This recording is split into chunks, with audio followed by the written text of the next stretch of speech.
Hi, everybody. Welcome to another episode of the Bitcoin Bottom Line. I'm CJ Wilson, joined by Josh Olszewicz, and we are in our future predictive bunkers. We're sitting here thinking about all the crazy stuff that's happened in the last 12 months or maybe even 24 months, and then what is 2023 going to give us?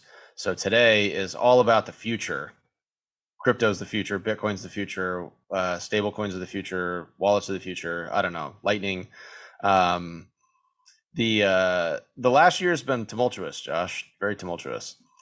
And Yeah, I I don't think think anybody quite predicted all of the blowups. There were plenty of people who had plenty of conversations about Luna and Terra before it happened. Uh, Part of me is always like, okay, yeah, all this stuff's going on. Is my voice even loud enough to convince anybody that anything, right? Like I had plenty of conversations at Bitcoin Miami with people about Luna, Anchor, Terra. I was mhm. like, look, unless the reserves are backed 100%, regardless, right? It's all correlated, so it's going to explode. That's just inevitable, and that's what happened. But um, yeah, I mean, just thinking back on all the stuff that happened, all the stuff that was connected and intertwined that nobody really knew. People sort of had an idea. FTX probably the biggest surprise of everything over the past 2 years. Well, we Just definitely didn't get the super cycle, right? the That was the super big cycle. the super cycle was the big meme. It was, you had Dan Held and Max Kaiser and a lot of these other people going, man, 200 grand still in play. We could do it. It could triple to this or quadruple to this or quintuple to this. Well, we talked about it last time, I think, with the rehypothecation of the fraud and the grift at FTX. Hmm. Certainly helped push the super cycle down. Looking at like TA side of things, Hmm. we had plenty of room to keep going based on historical like overbought, oversold indications. Hmm. So there was room for the upside. It There's just always room for the upside if we can add more users, which then bring in new fresh money. I guess the question is Yeah, but if if you've got some guy taking your Bitcoin and selling it to buy shitcoins, like that at the scale of billions of dollars, that's gonna have an right. effect, right? That But go that ahead. Go that ahead. that might take the air out of the balloon a little bit. Yeah, Yeah, it's safe to yeah. say that. And I think that's really where we're seeing some of this pressure come from, maybe the regulators, right? Because they're now saying, I mean, there's like indictments and all this other stuff is happening. Official bankruptcy proceedings for various exchanges, various different lending companies and stuff like that have popped up over the last 12 months. I think the big issue is, and we were talking about this a little bit in the pre-record. Um, if you have people that are taking Bitcoin, selling it, and like you said, buying shitcoins, or in general, just sort of the Ponzi-nomics of bad crypto scale, it gets so big so fast that it creates a vulnerability for regulation. It creates a vulnerability for jurisdictional problems where certain people say, "Oh, we're not going to let you do that here," and then sort of everybody gets blacklisted if they're part of that industry or whatever. There's a lot of big problems that have happened in the industry in the last 24 months as a result of, let's call it just scammery, right? Just Well, we're people. like we're speed running the tale as old as time for every single like capital credit market, whatever that's ever happened. It's just like people taking your money or they're lying, and that's it. Like we've seen this before, and it's Yeah. kind of inevitable if there is not like guardrails and safety. And people say, "Oh, this is something new. This is like exciting." Right, When but in complexity doesn't necessarily create new benefits. It just creates new complications, and it makes it harder to chase and harder to nail down where the donkey's tail actually is supposed to go, right? So, I think you know the way I look at it is we have a duty, if you will, as, let's say, self-educated and whatever, to spread the message to say, hey, this is where you need to go research this stuff. This is how you need to look at this. And right before this, we were talking about, oh, hey, how many Bitcoin are locked up in Lightning? And you can see that, right? So if you can't verify what someone is telling you independently on your own, and there's not like a good tool for verifying that, whether it's a supply thing or who holds what or how much was pre-mined or whatever, that's a chance. That's like a big vulnerability, I think, just in regardless of whatever project you want to get involved in. And I think that's why the Bitcoin gang and the Bitcoin only gang is so like staunch in their opinion and so staunch in their I don't want to call it politics because that sounds bad, but so just so staunch in their position to say, hey, listen, this is something we can prove. This is something you can prove. This is something your grandma can look up in the code, or this is something your grandma can look up on Cash App or whatever it is. You can see exactly who has what to a degree. And that makes it simple. And we don't need to get any more complex than that. But I guess the benefit of having dreamers and doers and developers in the space kind of all get together is you have these projects where people are starting to build layer 2 and then different solutions that they feel like they can do it on Bitcoin, whether that's Lightning, Liquid, side chains, drive chains, stable coins, maybe even with Taro or Taproot, all these other weird like automated transactions through Taproot. So I still think that the pace of development is happening. It might not be like exponentially fast, but it's a good pace of new features coming to Bitcoin. So to me, we're going to see those features get integrated and people just get more familiar with Lightning, more familiar with Liquid, more familiar with all that stuff in 2023. That's the way I look at it. Yeah, and I don't think we need to become a jack of all trades. Like, we just need to do one thing really well, and that's obviously payments, digital gold narrative, just security and the soundness of the network, right? Yeah.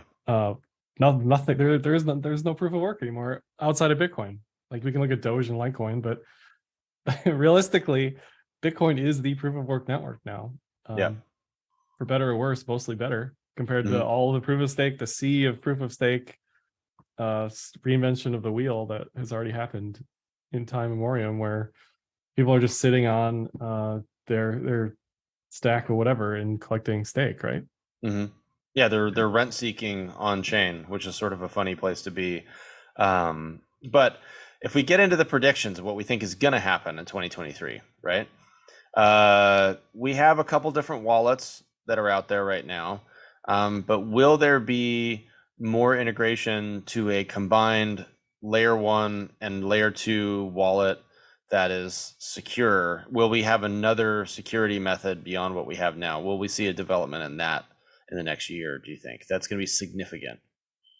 I mean, I would love to use Lightning just like in the background to like pay for haircuts, to pay for groceries, like even with some benefit to myself as far as like some cash back program or sats back program, which some of these credit cards, Bitcoin credit cards do, right? They have like I forget the company, I'm blanking on it, but well, Fold is one. Yeah, Fold is one. Lolly is like a shopping app. But I think the self-hosted Lightning node is really like needs to happen before we have all of these other services on Lightning, if that makes sense. Because I think there's a lot of people that are like really on the cutting edge, and they're doing, they're calling it value for value, where hey, if you think my content is good, pay me some sats, maybe 20 sats or whatever it is to listen to our podcast or to read my Substack or something. I don't have any of those services. I'm not charging for anything because I don't really see how I'm going to be integrating that yet. Also, I don't have an audience that really cares necessarily yet. But I think that is going to creep up a little bit. We're going to see people maybe do that and go to the point where they skip from running their own full node on a computer to running a Lightning node as well, and figuring out how to run with Umbrel or some of these other plugins.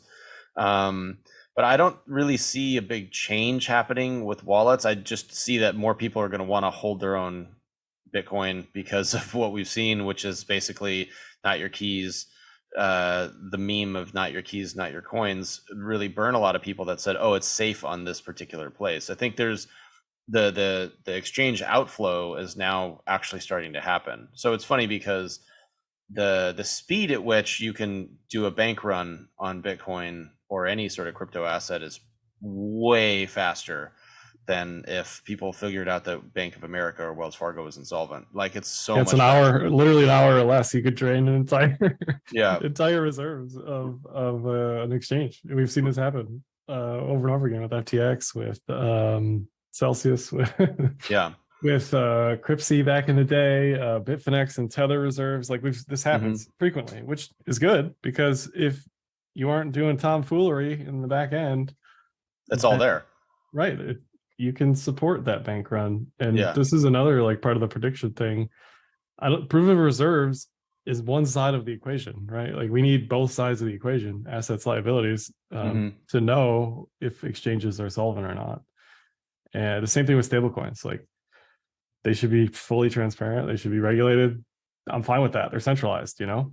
Yeah, and realistically, a stable coin is a digital dollar. It's not supposed to appreciate or depreciate. It's supposed to be pegged. It's supposed to be stable. The whole point of something stable is everybody's supposed to be agreeing on it, which means everybody should be able to look at it and see what it is. And I think that's where that's the that is the whole benefit of using, you know, cryptocurrency in that regard is all of the tools should be on chain. All of the ways to scan it and stuff like that, scan the network. Um, so I think my prediction for 2023 is more wallets will be sold, more users will be custodying their own coins. And we're going to see that steady growth. Um, I don't think that's correlated to price action at all. I think that's 100% correlated to the fear of an insolvency of exchanges and insolvency or just rug pulls of centralized bad actors. I think to me, that's like pretty stable in that regard. And you don't necessarily like get rid of wallets. If you have like an old wallet, you just might try to boot it into a new wallet, but you're not necessarily going to like throw it. Doesn't go away. That address doesn't like come out of use. It's still valuable at some point. um Really quick question, yes or no answer: will MicroStrategy hold more Bitcoin or less Bitcoin at the end of 2023 than it does now?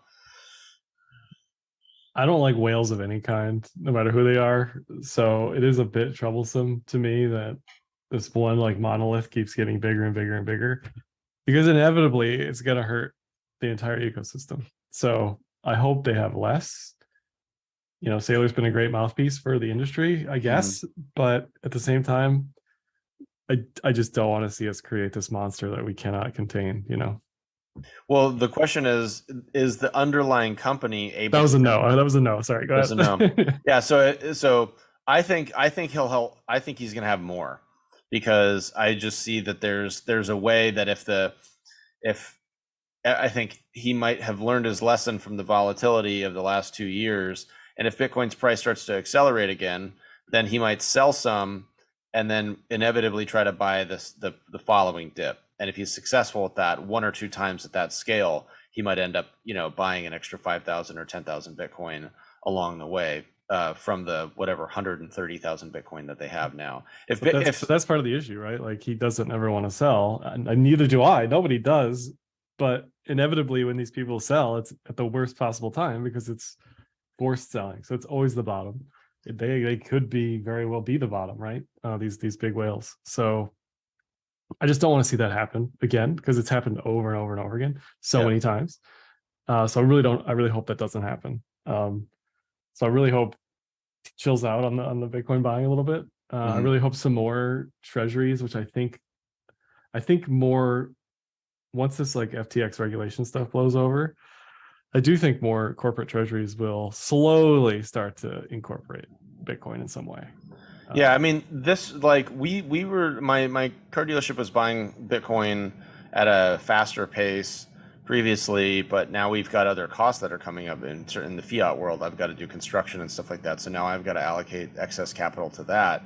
But I think the sort of corporate accumulation cycles, that's going to increase just because as you see more people on the network, you just want to be part of the bigger thing. And I think people are going to want to have some Bitcoin just in case it goes back. I mean, think about it. If you're a corporate balance sheet, treasurer, and you say, oh, well, we've got, 5, 20, 50, 30, 50, $100 million sitting around just in cash doing nothing. You're like, well, we could buy like $1 million worth of Bitcoin today at 16,700 or something like that. And if it goes up to 30 or 40, sell it, and then we've made $2 million or something like that profit. So I think there's like this thought process there that every corporation is fiat minded. And so they're going to look at it now as a potential trade if possible, and they're going to say, oh, it doesn't cost us anything to hold, unlike inventory, which could depreciate, or unlike, land, which is going to get taxed if you buy Bitcoin, and you can buy it in pieces, so it's a little safer in that regard. I would love to see. This isn't necessarily a prediction, but not for 2023. For me, again, I'm thinking like 2024, 2025, because that's like halving. But I would love to see a multinational corporation like use Bitcoin to like hedge out its FX exposure or risks or whatever, or even use it to pay for goods, services, whatever, to handle the dollar strength. The problem is Bitcoin is so inversely correlated with dollar strength anyway that it doesn't really. I don't know. Like you'd have to find some specific multinational business that has like exposure to currencies that are losing the race faster than the Bitcoin against DXY or against the dollar. So a company that has manufacturing in multiple places, sourcing inventory in multiple places, and sales in multiple places. Yeah. So it'd really have to be a true multinational company in that regard, not just like a Chinese factory sells stuff in Canada and America, but it'd have to be sourcing stuff in Africa, Europe, South America, everywhere. All right. Will we have actual regulation? Will something actually get ratified? Will the Lummis bill come into being, as opposed to just being proposed? Will the most evil Senator Warren come up with something? Will anything happen in the House with McHenry taking over and the Financial Services Committee? Are we stepping into a regulated arena in 2023? Yes or no? Yeah, I think regulations are coming. I don't think they're going to be as bad as we think they might be, but I also don't think they're going to be anywhere near what they need to be, what the common sense regulations are going to be. I think it's going to be skewed towards really bad, but I think really bad, like painful, or really bad, like really bad, just nonsensical. Nonsensical, like okay, this unhosted wallet stuff, which I really hope doesn't happen and is just beyond lunacy. Yeah,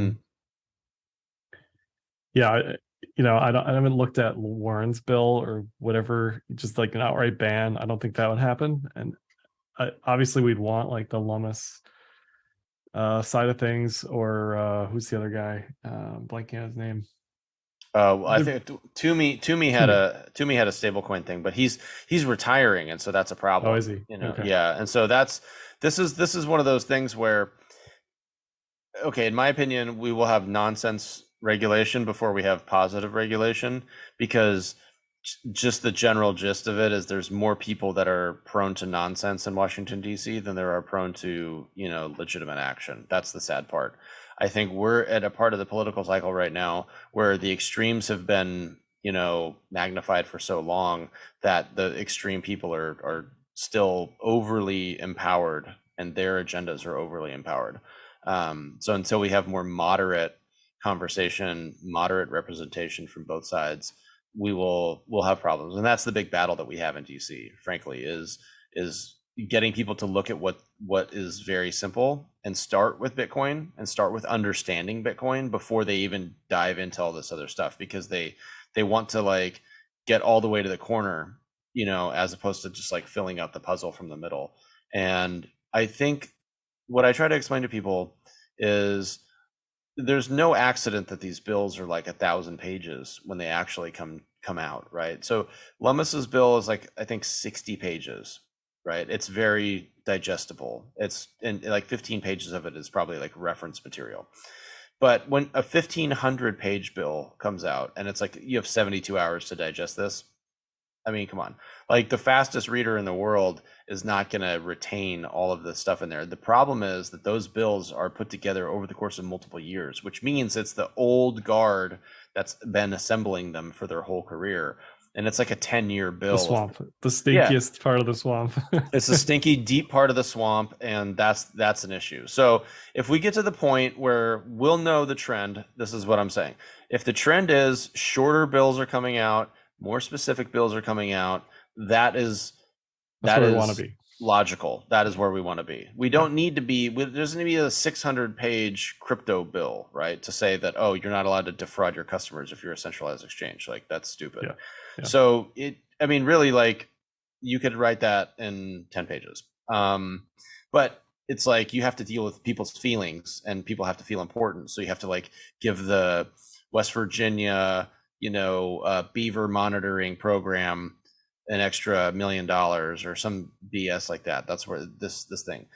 So I think nonsense regulation is coming. That's number one. Then here's the next question. All right.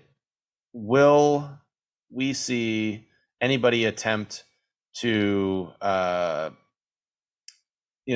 correlate a Bitcoin ETF with a, like, I'm trying to think of the right way to say this. Will GBTC eventually translate into an ETF, or will it stay as a trust? And will there be changes with GBTC? I guess that's just a simple yes or no. Yes, I think there will be changes. I don't know how much I can talk about on that front, but I do think, back to my comment about whales, having any concentration of this inevitably leads to pain, because again, people are forcibly selling at the worst possible time. Right. And that's just the way it is. That's Yep. So yeah, I do think something dramatic is going to happen with that. So that's a good thing. Both of us agree that's a good thing. Yeah. I think it has to. It has to. Will we have a soft landing or a hard landing with this manipulated CPI, interest rate, yield curve control environment? Well, I'm going to talk about Trueflation again, because I love talking about this website. They aggregate millions of data points every day, spits out a number based on the prior year, right? Right now we're at 5.7%. If CPI is a month behind and the Fed is effectively a month behind, maybe they know this. Hopefully they know this, but they want to raise rates to around 5. They're around 4 something right now, right? So my question is, all these macro guys that I listen to are all bearish. They're all sure we're not going to see a pivot. They're all sure we're going to see a recession. I'm not saying that they're wrong. I'm just saying everybody's saying the exact same thing. I'm saying what I see here is inflation could be sub 5% in Q1. And then what, right? What does the Fed do then? Do they hold rates above inflation for months, for the rest of the year? Or do they take it down a few notches? I think it depends, but. Well, they've exhibited that they're willing to make frequent changes, right? So they're willing to make changes on every couple weeks or something like that, even, right? If they see that it's necessary. And I mean, a couple weeks, like 6 weeks or something, not like 2 weeks. But I think if the economy continues to sputter, and the economy is not just the stock market, it's not just the price of, Bitcoin, it's the jobs market, home construction, the price of gasoline, the producer's price index, fertilizer, freight rates. these types of things. Yeah, like exactly. So if we start to see, joblessness increase because businesses cannot sustain the overhead, if we start to see that stuff, and they kind of like, they just pull back the throttle and hold it pulled back a little bit on rate raising, then that, like, the plane, or whatever you want to call it, will sort of dip down on its own accord. It will run out of steam and then just sort of like settle. And I think that's the only case for a soft landing, is like this perfectly timed, like matrix of all these things happening. And kind of like Dr. Strange says, I saw 12,000 futures and only one of them we win, or something like that. And it really comes down to, they have to get it perfect to engineer a soft landing, because fear drives people to making selfish decisions. And if enough people get fearful in a fast enough window, then you could see a bank run, or everybody's pulling money out of the stock market or something like that, which then creates a panic. And then it's like, instead of people, going to Walmart and fighting over toilet paper, which is still the weirdest thing I've ever seen, you're going to have people fighting over bandwidth to, break all their money out of their Schwab account or their 401k or something like that, because they fear that the financial market is broadly insolvent or something like that. That's the worst case scenario, hard landing. That would be a very long recovery. Take a really long time to fix, because the government and the big industries and stuff like that benefits from having a lot of employees, because that's where there's tax revenue there. There's predictability to that. As you start to pull data out, or pull liquidity out of the system, it gets ugly fast, and that's what I worry about. And we saw that with the crypto thing, right? Like, people got fearful, started yanking their money out. All of a sudden, Bitcoin tumbles from 40,000 to 16,000. That's everything happens in Bitcoin that happens everywhere else, just happens so much faster because there's less resistance and less participants, I guess, right? Yeah, it's just a smaller, we are a pond in the ocean of traditional finance, right? It happens here faster, quicker, sooner. And the same thing with the recovery. We're going to recover sooner. We're going to bottom sooner. We're going to move on sooner than TradFi. Just the way it's always been. So, soft landing or hard landing, Josh? I'm thinking hard landing personally, which is not a good thing, Mm-hmm. because I do think the Fed's going to over tighten. They think they're going to be able to just flip the switch on the massive cargo ship that is the economy, but I don't think they're going to be able to do that well. Mm-hmm. It's funny, the transitory people, I think they're wrong, right? They have to. Shouldn't they come out and say? They did. I saw some stuff where Jerome Powell even said, like, "Hey, we thought it was transitory. It turned out not to be. We made a wrong call on that. Like, admittedly, we were wrong." Okay. Which, all right, I guess that's cool. But the Bitcoiners all called that out as soon as they heard it. And see, this is the difference. Like, as people are starting to wake up across the world to the narratives being untrue, and not that there's narratives, because there's always narratives, right? There's always a story. That's how we got to the point that we developed written language and everything like that. But if you get to the point where you realize that all the stories are false, there's no Santa Claus, there's no Easter Bunny, like, CPI is not legit, the jobs rate's not legit, this is not safe, that's not safe, blah, blah, blah. Like, eggs aren't really bad for you. Nestle Eggs sponsors. are bad for you? I wouldn't. That's new to me. This is like the eggs and meat are apparently really bad for you. Oh, That's okay, what they've been saying for years, right? Okay. Cholesterol's bad. So then, like, oops, just found out Nestle is one of the biggest contributors to the FDA. All right. So it's like these narratives that we're getting sold broadly across the board, we need to be more skeptical in general as people, right? Because it's so easy psychologically to get people into believing these things.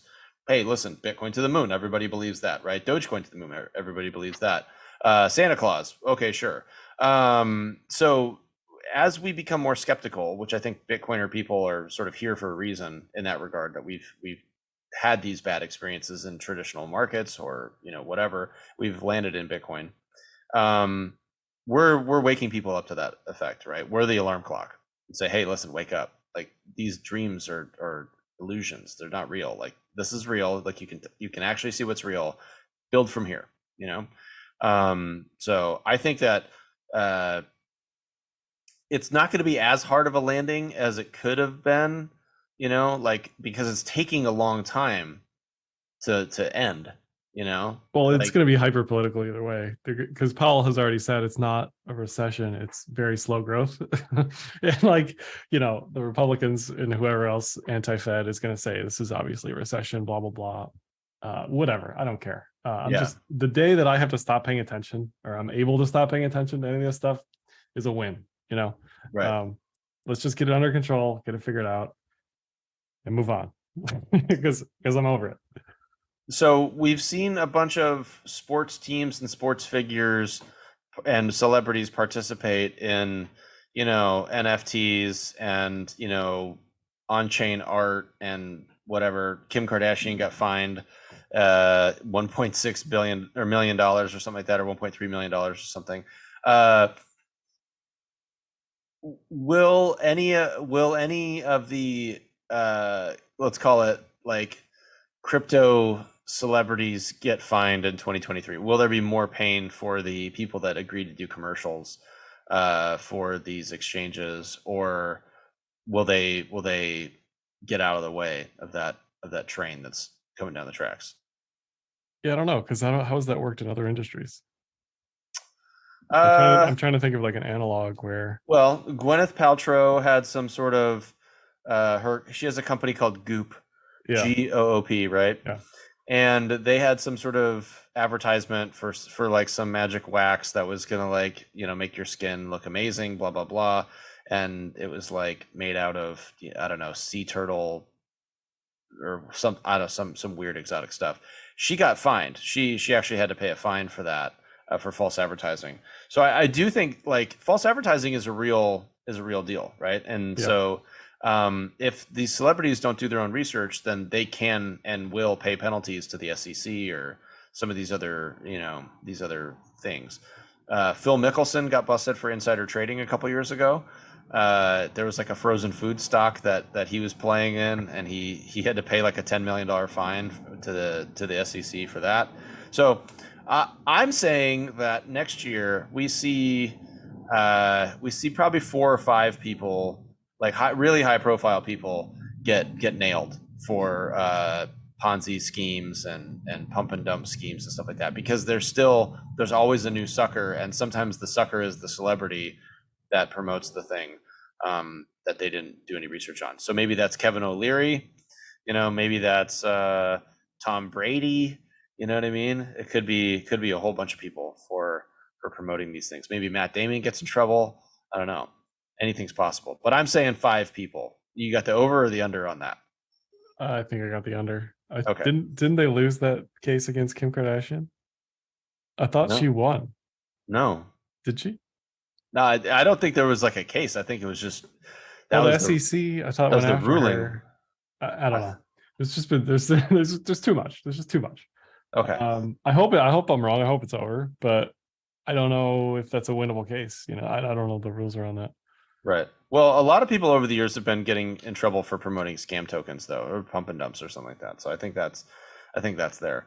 All right. So, but sports teams, is anybody else going to adopt a Bitcoin standard, or is there going to be, are the Yankees going to buy Bitcoin? I mean, like, what's next? We got El Salvador. We have the city of Lugano in Switzerland. I think we have some people in Guatemala doing Bitcoin Lake now. So we've gone from 1 to maybe 5 jurisdictions that are into it.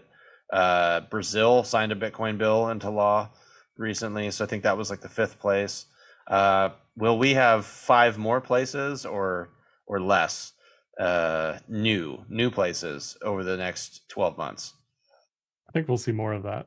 Yeah, along the same lines of the treasury component, where it's just like, this thing blew up. What is it? Oh, they're still alive. Like, oh, this happened before and got bigger. Like, I think once people realize like this isn't going away, this is a thing now, and is going to Mhm. be forever. Essentially, um, more cities are gonna be looking to do something with it, right?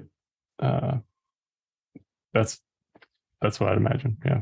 Well, at the end of the day, you want a competitive advantage, right? So in the book Like that's I'd never heard of Lugano, right? Until I don't know if yeah, you have, but until this thing with Bitcoin, like, oh, okay, let's look it up. What is it? Oh, cool. What do they do? Blah blah blah, right?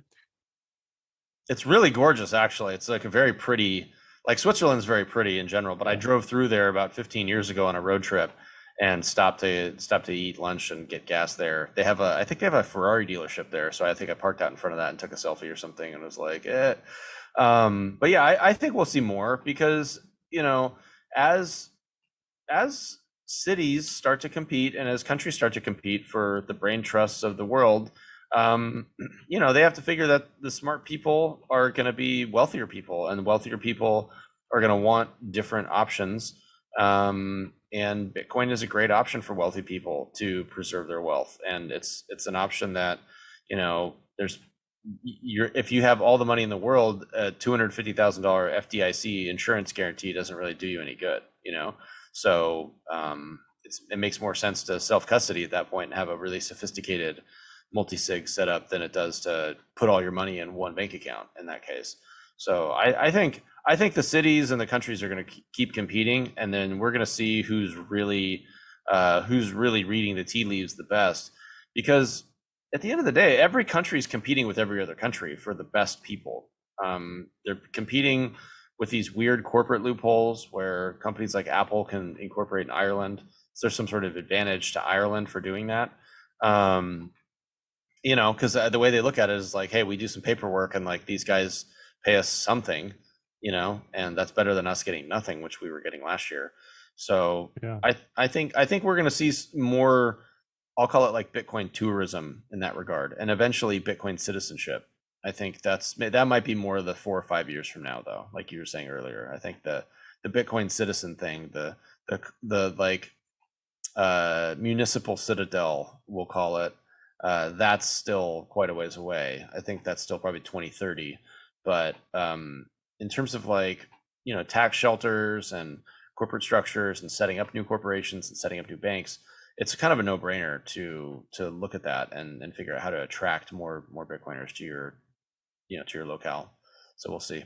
Yeah, I would love to just see more incorporation of Lightning payments anywhere, Mhm. in any way. I think that's a win for sure, and it would make me spend more Bitcoin. I For sure. don't spend it. I don't really use it outside of our own bubble and ecosystem.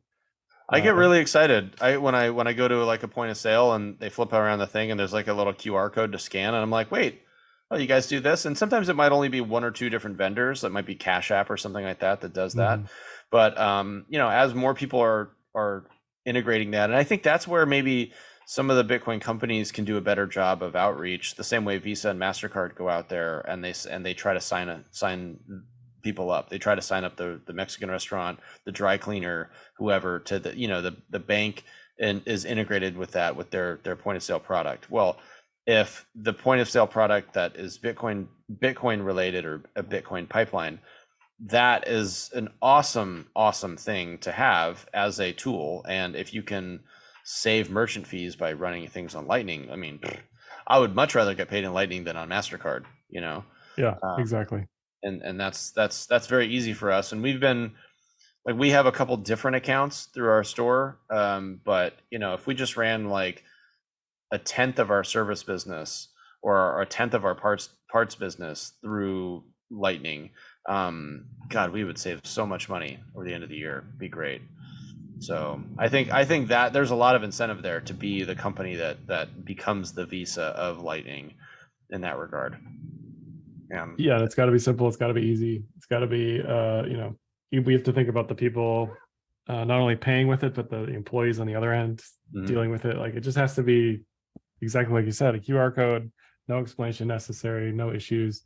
And we've seen this happen in that grocery store in Africa specifically comes to mind, Yeah. where it's just like it's frictionless, it's a no-brainer, and it's not difficult. We have the technology.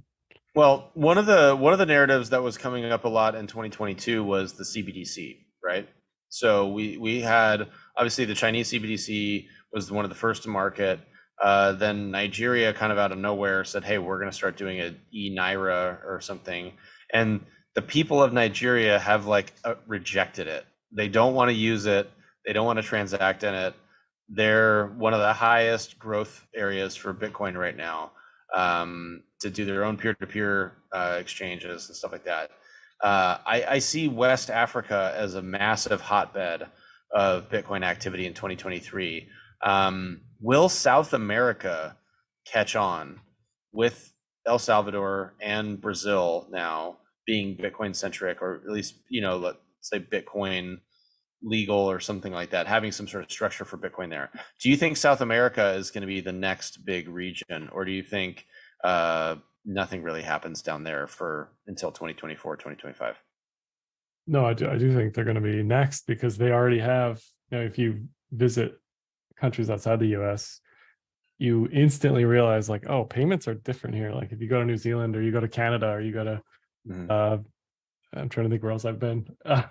You go anywhere else, it's like the whole like credit card thing is like silly. They have this tap and pay stuff or this NFC stuff. Mhm. In Africa, they have M-Pesa, so they've sort of skipped telephone lines. They've gone straight to using digital minutes as like a currency. So they're already well familiar with digital currencies in that regard. So they know exactly what to do. It's not like here where we're teaching people how to do stuff. Like, no, they've been doing this stuff for years on their Nokia or whatever else, right? So they are set up and ready to go for this. Well, and a lot of those South American currencies have been really hammered over the last couple of years, and a lot of them are, being forced to participate in the dollar system as a colony almost of our system, where Argentina, for instance, has had crazy money printing and has had crazy devaluation of the dollar. They ironically won the World Cup this year. So it's kind of like, you know, I think that they have the need for it there. They Right. know Right. what the need is. They've had corrupt politicians like get arrested. I mean, It's you not know, an for us, it's like an insurance, it's a hedge, but for it's a them, luxury for us. yeah, Yeah. yeah. It's Yeah. like, no, no, no, this is a viable alternative to what's going on here, because what's going on here now for them is not working, right? Right, because the trust element of South American politics has been, like demonstrably bad for a long time, and therefore, and also the money supply down there has been really crazy. So they've experienced way more hyperinflation and way more of this other things, debasement. So yeah, I think South America is the horizon. I think that's the rising sun for us as Bitcoiners, and as people start to go down to El Salvador for a couple days, they're going to look to go to the next place, and try to do like a leg and say, oh, well, we'll do a couple days in El Salvador, maybe a couple days in Argentina, a couple days in Brazil. It's feasible that you can create that the same way that we, in our generation, when we were probably in our 20s, we're like, oh, well, yeah, I could go to Europe, I could go through, France, maybe do some time in Spain, maybe hit Mallorca or Germany or Amsterdam or whatever. You can do like a little leg through like 4 or 5 different countries because it's all regional. And I think that it adds to the acceleration of users. That adds to the acceleration of use cases, because the more people that are doing it, the more they dream up, and the more people. You just need a couple really smart people to come up with one good idea that works locally, and then all of a sudden you have the Cash App of Argentina or the Cash App of Brazil or something like that. And like you said, M-Pesa functions on those little tiny indestructible like monochrome Nokias that are just, I mean, basically they're phones from the late 90s, Yeah, and they're able to transfer sats over those. they'd So survive a nuclear explosion. Like yeah, yeah, they're the that sound. cell phone roaches. What other questions do you have for 2023? What's those? I kind of rattled off a bunch, but what do you have what's on your horizon, Josh? I mean, I think we covered most of it. This differentiation between crypto and Bitcoin is a big one. Hmm. And I think as a Bitcoiner and a Bitcoin community, we definitely need to continue to hit that home, because there's just there's so much scam. Like this, the scam, the attention that scams get still to this day is still, I feel like, outpaces Bitcoin. Hmm. Because Bitcoin is not as maybe shiny and exciting as some of this other stuff, Well, but but it's also also not a scam. So Bitcoin at 16,000 or 17,000 represents what I think is a great value, even though the first time I bought Bitcoin, it was in the thousands, right? The 3 to 4 thousand range. So I still see it, even though it's way higher than when I started. I still see it as a great opportunity in a low price relative to other things. But I think that's also because I can think in sats, and I think of how many sats you get per dollar. And I think when you explain it as sats per dollar, if sats become the standard instead of Bitcoin, because someone's saying, oh, well, I've only got $1,000. And I'm like, dude, you could get like, 600,000 sats for that. And they're like, wow, that seems like a lot, because they're like, oh, well, I could get like 20,000 Dogecoin, for $1,000. And that seems like a lot. It's like, yeah, but you could have 500,000 sats. And it's like, oh, yeah, that sounds like that's more. the integer bias is It's extreme and it's very real for sure. 100%. So I do think we need to do something there, adopt sats more broadly, so a different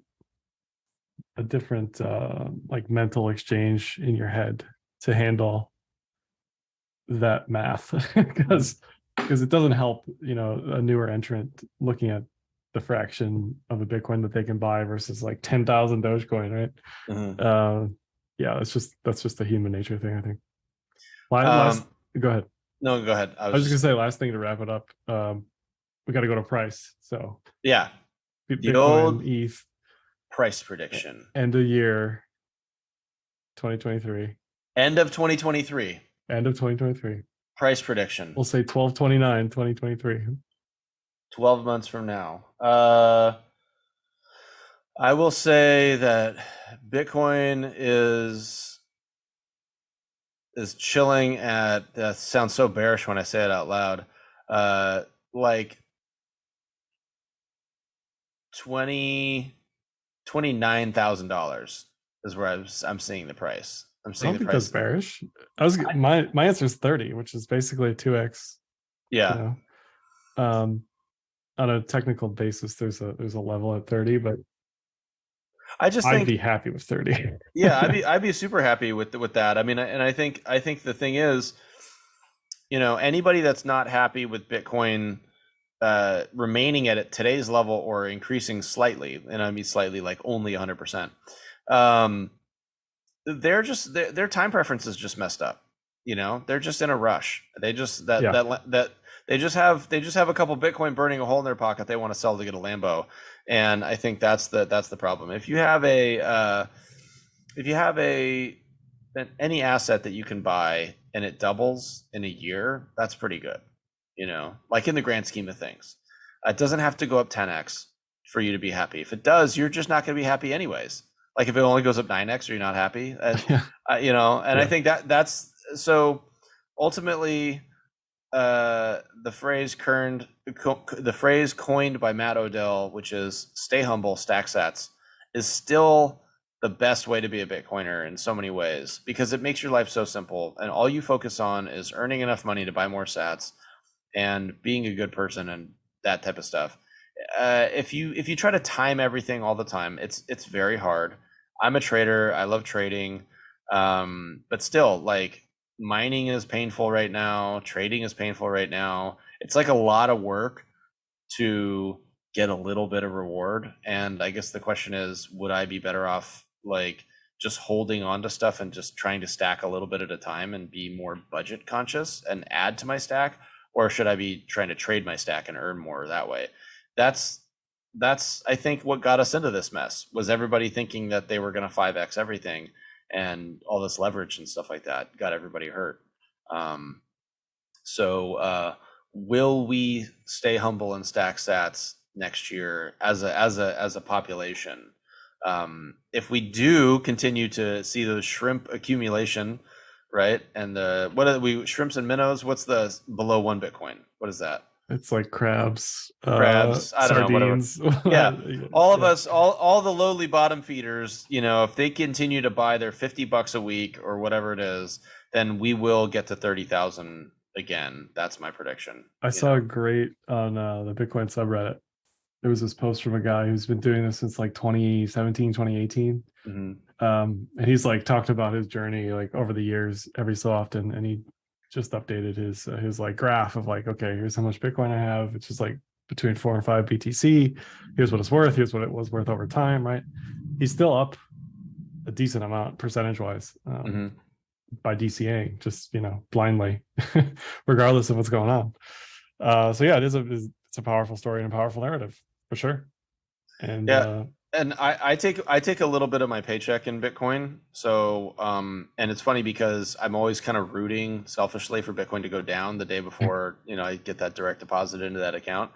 And lately it's been obviously the biggest amount of Bitcoin I've been able to buy per month just with on that auto DCA. And I'm not upset about that, because it's an easy way to add Bitcoin.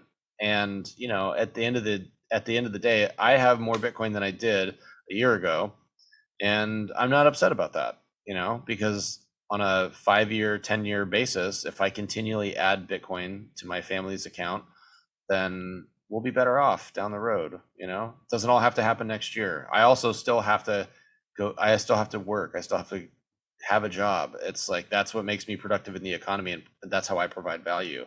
I can't provide value by sitting on the couch and staring at my Bitcoin balance. This is not, and I don't know if people think that that's how they're going to live their life, but Well, Even that's if, how a lot of the ETH people think they're going to live their life, right? Because yeah, they're just going to sit there and collect the stake forever, but yeah, at some point, like, I don't know. I just think it turns around and bites you, if that's how you want to live your life. I think there's a little bit of a weird narrative right now where there's some like ultra libertarian right wing carnivore, have 10 kids, live on a farm, hold your own chickens, and like you don't have to do all of those things to be a good Bitcoiner. I think we might see a little bit of an adjustment to the extreme, like Liver King Bitcoin sort of thing. You know what I mean? The cast Yeah. iron Liver King maximalist thing. I think we might see a pullback on that a little bit, maybe Yeah. more normalcy. The Overton window needs to Yeah, shift yeah, a little maybe bit. maybe we'll see more like dad bod Bitcoiners being like sort of lifted up a little bit. The snack bod Bitcoiners maybe that don't hunt their own food every week because they have like a fiat job. I think that'll be accepted in 2023 a little bit more. Yeah. You know what I mean? Yeah. By everybody. So It's a big tent. um, We've talked yeah. about this. It's a big tent. I do think 2023 is going to be a better year than Yeah, I 2020. mean, it could get much worse than this. Well, Like, yeah, actually it could. like I mean, 2022 is pretty awful. Yeah, it's pretty For awful. fundamentally though, nothing's changed on the Bitcoin side of things. It's just the ecosystem around it. Yeah, and addresses holding one Bitcoin keeps going up. We're almost at a million addresses holding one BTC. We're a Yeah. couple thousand away from that. And So if I could convince my wife to like, self custody, if I could really, the other day I was like, "Hey, where's your hard wallet?" She was like, "Oh, I don't know, I think it's here." And I was like, "That's not a you good think? response." Yeah, Yeah. like you need to know where it is, okay? Like don't make me go tear everything apart finding it.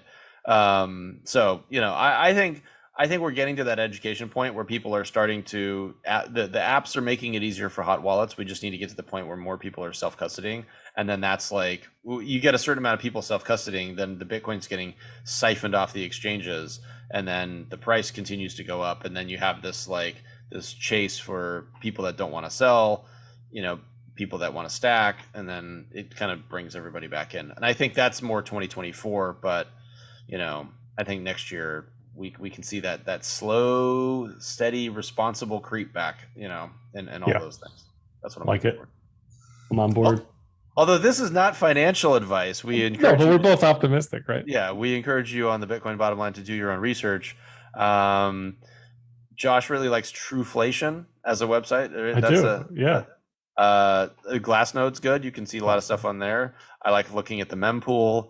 Um, there's Monospace. Have you seen Monospace? No. Monospace has like a visualizer for all the Bitcoin transactions as they go through, and they're like different size blocks and stuff like that. It's pretty I'll have to cool. check it out. Yeah, and then I guess like Coin 360. There's like lots of stuff where you can see things happening on chain, and it's great. So hopefully more people get educated in 2023, and we can minimize the nonsense in DC. That's my big goal. See if I can contribute to that.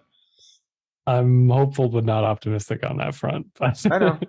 It's a good fight to fight though either way. Yeah. That's the way I Yeah. look Yeah. at it. No, I And agree. I the agree. way I explain it to we had like a we were like asking for people to help support our nonprofit and stuff like that. And I said, guys, think about it this way.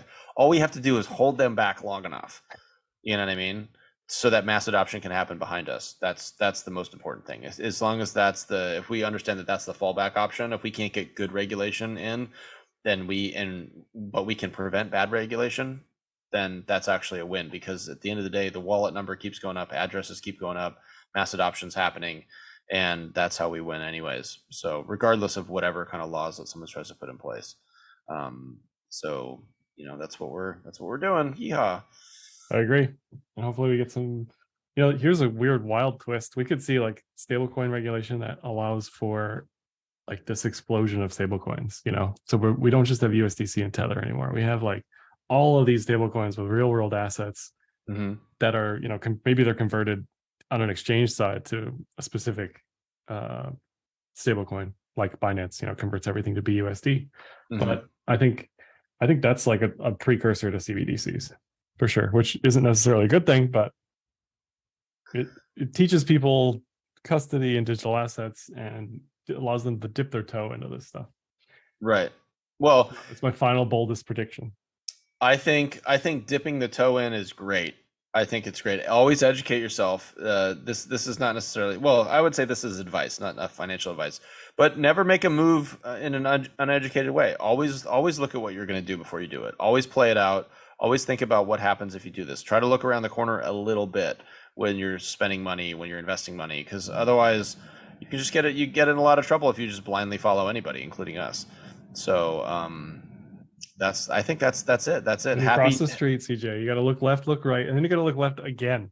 That's This what I is learned. true. That's what they Yeah. taught me in school. Yeah, exactly. And and in our case, it's you have to look at DC. You have to look at what the, let's call it, the influencer type people are saying, what the people you trust are saying, and then look at the on-chain metrics of everything that you can. And if there are no on-chain metrics, it means that it doesn't really exist, and It's a it's problem. just means it's a scam. Yeah. So yeah, that's it. Anyways, Josh, happy New Year. Happy New Year. All the best at the trading desk in 2023. I will see you at some point, I'm sure, whether that's out in one of these conferences or something like that. But in the meantime, stay safe and stack 'em high.